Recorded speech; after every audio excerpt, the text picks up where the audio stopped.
திராவிட முன்னேற்ற கழக தேர்தலில் குறிப்பிட்டு 28 மாதங்களும் கண்டுக்கல திமுக அரசாங்கம். நாங்க தொடர்ந்து சட்டமன்றத்தில் அழுத்தம் கொடுத்தோம். எங்களுடைய சட்டமன்ற உறுப்பினர்கள் தொடர்ந்து சட்டமன்ற 17 லட்சம் பேர் கொடுப்பதை அறிவிச்சிருக்காரு. ஏன் முத கொடுக்கல?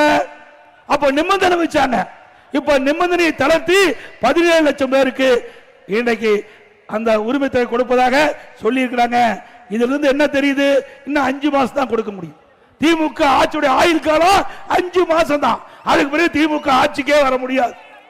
அவ்வளவு ஊழல் செஞ்சிருக்கிறாங்க.